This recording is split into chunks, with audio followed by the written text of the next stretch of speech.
But if I told you that the most heartbreaking moment in Arrival isn't when Louise loses her daughter, but when she realizes she never had a choice to begin with? Denis Villeneuve's Arrival presents us with what appears to be a beautiful story about communication, love, and sacrifice. But buried beneath its elegant surface lies one of the most philosophically disturbing concepts ever put to film.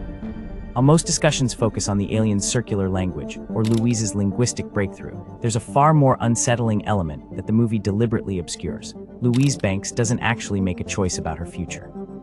She simply becomes aware of a choice that was always predetermined, turning her from a decision-maker into a prisoner of cosmic inevitability. This realization transforms Arrival from an uplifting tale of maternal love into a cosmic horror story about the illusion of free will. When Louise first begins experiencing visions of her daughter Hannah, we're led to believe these are memories of a past that's being triggered by her linguistic awakening. The movie carefully maintains this misdirection until the devastating reveal that these are actually glimpses of a future that hasn't happened yet. But here's where the philosophical nightmare begins. If Louise can see her future, and that future includes specific conversations, specific moments, specific words spoken at exact times, then every action she takes is already written in stone. Heptapods don't experience time linearly because they've evolved beyond the illusion of choice. They see all moments simultaneously because for them, there is no difference between past, present, and future. Everything simply is. When Louise gains this perspective, she doesn't gain the power to choose her destiny. She gains the terrible knowledge that her destiny was never hers to choose. Consider the scene where Louise calls General Shang. She knows exactly what to say because she's already experienced the moment when he tells her what she said. This creates a causality loop that eliminates any possibility of free will. She must say those words because she already has said them from the perspective of nonlinear time. If she chose different words, the future she's already witnessed couldn't exist, creating a paradox. The movie presents this as Louise choosing to save humanity, but the more disturbing interpretation is that humanity was always going to be saved, and Louise was always going to be the instrument of that salvation, regardless of what she might have wanted. Hannah's storyline becomes even more tragic when viewed through this lens. Louise doesn't choose to have a daughter knowing she'll lose her to disease. Louise discovers that she always was going to have Hannah and always was going to lose her. Future perfect tense of the heptapod language doesn't just describe what will happen, it describes what has already happened from the perspective of nonlinear time. When Louise asks Ian if he wants to make a baby, knowing what their future holds, she's not making a choice based on free will.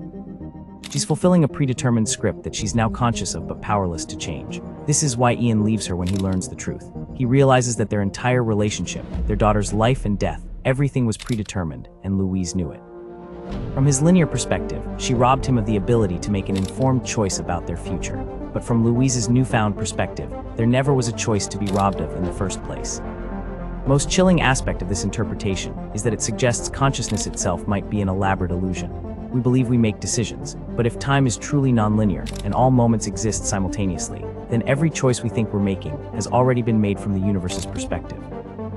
Louise doesn't gain supernatural powers, she gains cosmic awareness of her own powerlessness. The heptapods aren't sharing a gift, they're sharing a curse, the knowledge that free will is humanity's most cherished delusion.